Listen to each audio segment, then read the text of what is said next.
The Seattle Seahawks began phase one of their off-season program, and today they started Monday. The Seahawks did, but today we got to hear from Tyler Lockett, Geno Smith, Julian Love, and Uchenna Nwosu. And here's what the players had to say under head coach Mike Because for Macdonald. some reason, once the season's over, everybody kind of goes around and does their own thing, and you kind of talk a little bit when you're texting or talking on the phone.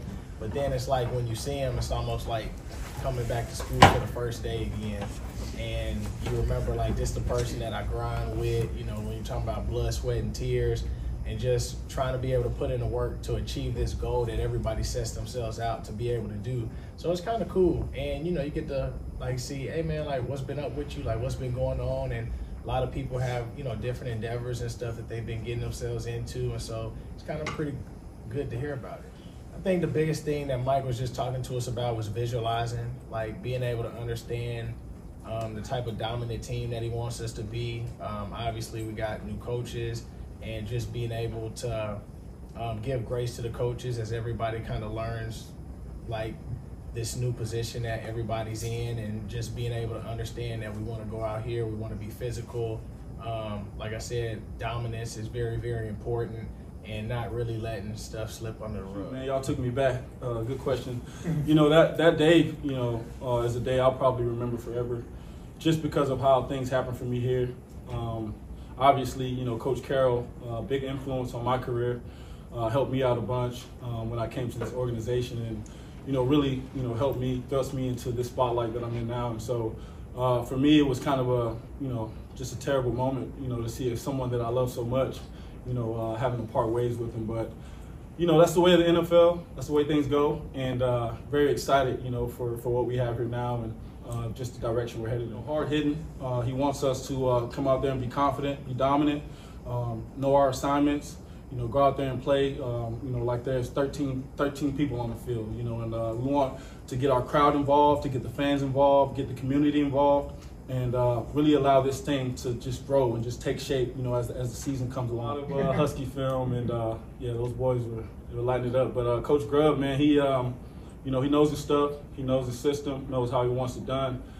You can tell he's very confident in his play calling, in the way that he's going to get us, to do things as an offense. And right now we're just in the beginning stages of learning this offense, and every guy is studying their butts off. I was with the receivers just a few minutes ago, going over some of the passing concepts, and we're trying to learn this thing as fast as we can, so that when we hit the field, it's a smooth transition, and we're just going at full speed and just getting these things together. I think he's a good one. I think he is incredibly smart. That comes across. I think when you talk to him, he knows the game. He knows ball.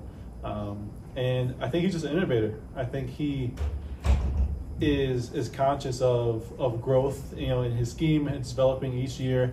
It's not going to be the same thing that they ran last year in Baltimore. But he's always trying to maximize the players. And so the takeaway, I think, off rip across the room, across the locker room is all great. Each other really well. I think personality, we complement each other well, and like you said, on the field, so far he's been great. I mean, he's a guy who's a vet, going on year 8, I think.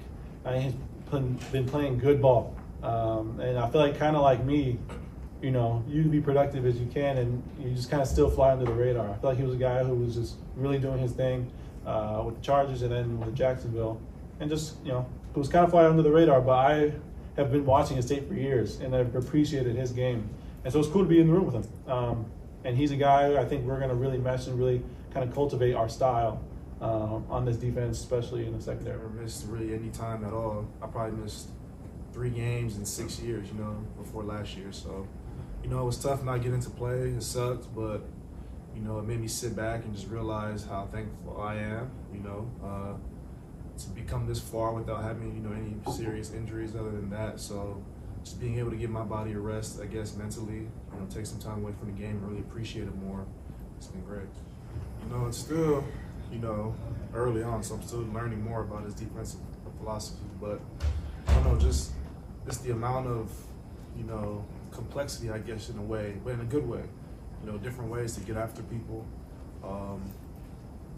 I guess it's just mindset going forward, what he wants done. It's very clear, and I like that. Well, there you heard it. You heard it from the players. It's 3 days into, the Mike Macdonald regime, but the players have been going through meetings and everything else.